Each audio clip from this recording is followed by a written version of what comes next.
ఇంకొక ఉదాహరణ, చంద్రబాబు గారి బావమరిది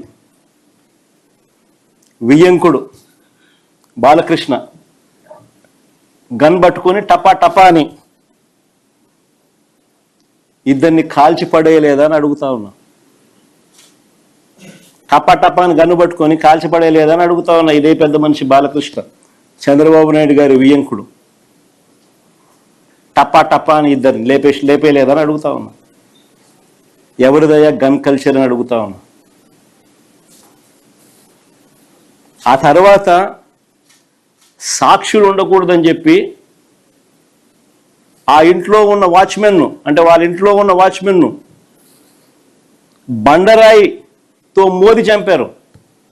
వాచ్మెన్ను కొద్ది రోజులకే, ఈ ఇన్సిడెంట్ జరిగిన కొద్ది రోజులకే ఆ ఇంట్లో ఉన్న వాచ్మెన్ను బండరాయితో మోది చంపారు.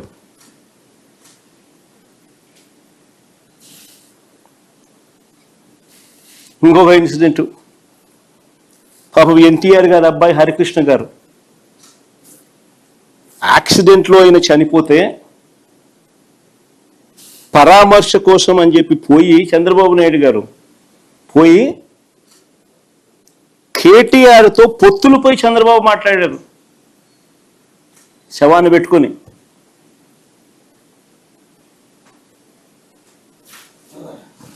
మరి ఎవరిదయ్యా శవరాజకీయాలని అడుగుతా ఉన్నా.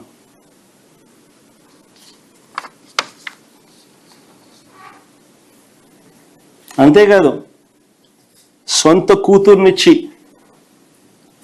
రాజకీయ జీవితాన్ని ఇచ్చిన సొంత మామ, తండ్రితో సమానమైన ఎన్టీఆర్ గారిని వెన్నుపోటు పొడిచి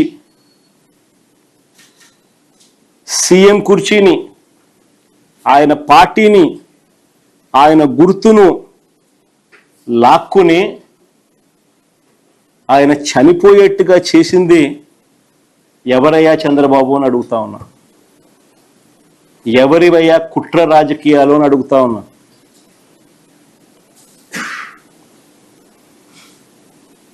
మరో ఇన్సిడెంట్, వంగవీటి మోహన్ రంగారావు గారు ఒక టైగర్. ఆయన ఎలా చనిపోయారు? పేదలకు ఇళ్ల పట్టాలు ఇవ్వాలని విజయవాడలో నిరాహార దీక్ష చేస్తూ ఉంటే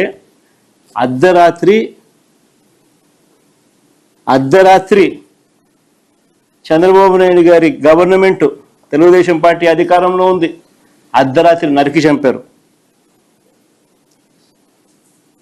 ఈ ఘటనలో వేళ్ళన్నీ కూడా చంద్రబాబు గారి వైపే చూపిస్తాయి.